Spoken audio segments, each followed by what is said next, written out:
Gente, nós estamos vivendo um momento muito delicado do mundo. Eu vou fazer um comentário, eu vou lá no Oriente Médio e vou chegar em Paracatu, você acredita? Pensa comigo, eu vou fazer um raciocínio. O que a gente pode aprender com essa guerra entre Israel e a Palestina? Vamos entender o seguinte, quem lê a Bíblia, e você que está em casa, com certeza já leu a Bíblia, sabe que ela começa, preste atenção que eu vou chegar em Paracatu, ela começa em Gênesis e vai para o Apocalipse, né? Você tem ali Adão e Eva, a cobra, Caim e Abel, aí você vai contando a história da Bíblia, aí chega em Abraão. Nessa época, existia um livro chamado Torá, que é semelhante à Bíblia, só com a outra percepção de mundo. Presta atenção no que eu vou falar. Abraão, para você entender essa briga aí, presta atenção. Abraão era casado com Sara. Sara era uma senhora de idade, então ela não tinha condições de ter filhos.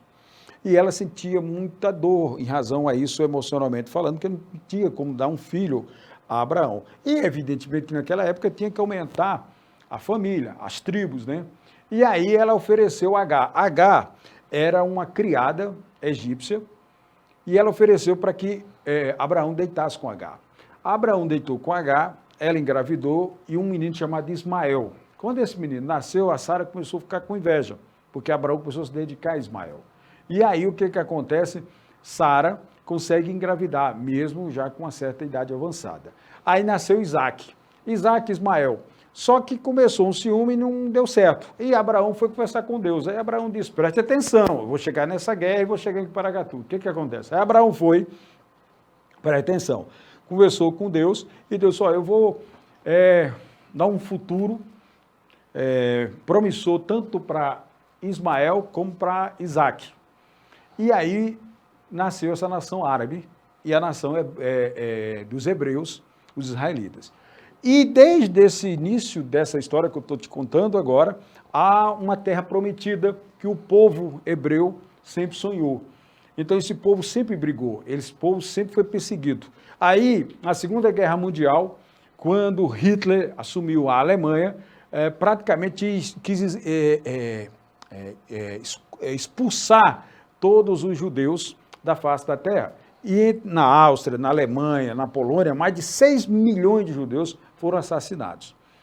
Depois que isso aconteceu, que Hitler perdeu a Segunda Guerra Mundial para os aliados, aí veio a criação do Estado de Israel. Eu vou chegar agora na guerra. Em 1948. E aí, ao redor de Israel, você tem Egito, Jordânia, Síria e Líbano. Assim que Israel ganhou a eleição, eles queriam invadir Israel. Israel enfrentou todos eles, venceu e foi aumentando a sua região e a sua força lá. Lá no Oriente Médio, só tem um país que se identifica com os Estados Unidos, é Israel. E aí o que acontece? Israel tem um financiamento dos americanos, porque lá é uma área petrolífera, ninguém é bobo. Então os Estados Unidos têm um interesse comercial lá. Pois bem, aí o que acontece? Lembra da história que eu estava comentando lá atrás, de Abraão, de Ismael, árabe, né? E o Isaac, judeu? Então, essa guerra que hoje existe lá, ela está lá nessa origem de Abraão, até hoje. Preste atenção. O que acontece agora? Tem um grupo chamado Hamas, que foi criado na década de 80. Esse grupo Hamas é um grupo extremamente violento, que quer, de todo jeito, ocupar o espaço naquela terra de Israel. Porque Israel, depois que ganhou o Estado em 1948, foi aumentando. Trouxe Jerusalém para ser a capital, que é uma terra dos árabes, dos judeus e dos cristãos. Então, gente, o que acontece? A guerra. Por que isso causa horrores? Porque as pessoas elas estão lá atrás nas suas histórias. As pessoas não conseguem ver a paz. É quando você olha o Alcorão, que é um livro religioso baseado nos ensinamentos de Maomé, que é a grande referência dos árabes, e você vê a Bíblia.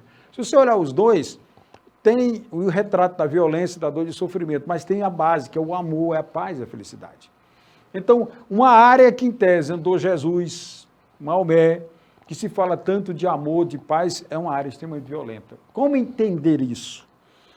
Aí isso ocorre também aqui no Brasil, quando começou a se misturar aqui religião com política.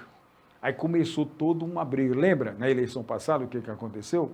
Então a gente tem que ter muito equilíbrio, muita sensatez, porque essa guerra, hoje nós vivemos num mundo que eles chamam geopolítica, é o mundo onde tudo é globalizado.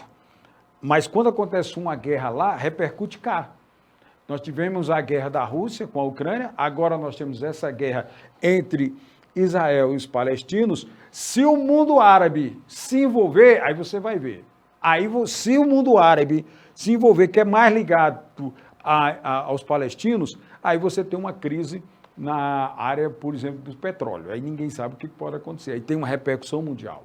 Então, para resumir essa história que eu acabei de contar, porque vocês estão acompanhando todos os dias na televisão, a gente não pode ser radical. A gente não pode ser radical na religião, a gente não pode ser radical no futebol. Você vê essas torcidas organizadas, quando elas são radicais, elas brigam, você junta uma com a outra, elas brigam. E quando você não é radical, você vai para uma partida de futebol com o jogo é Cruzeiro e Galo, vai as duas pessoas, 3, 4, 5, 6, 7, e não tem briga. Por quê? Porque o sentimento de amor tem que ser maior do que as origens e os nossos antepassados. Na vida tão curta como essa, tão simples como essa, só tem um motivo, a gente ser feliz. E só tem um objetivo, amar a Deus sobre todas as coisas. Abandonar a guerra, o ódio, a intolerância, o racismo e buscar a paz, o amor, a alegria e a felicidade. Esse é o nosso objetivo. Se você for olhar a vida da humanidade, sempre teve guerra, sempre teve luta, sempre teve ódio e intolerância. Desde o início do mundo, a gente vê isso. Infelizmente, lamentavelmente. Sabe por quê? Porque se fala muito em amor, se fala muito em Deus, mas na prática tem muita gente muito mais próximo do Satanás e do inferno. Will Nunes, mexeu com você, mexeu comigo!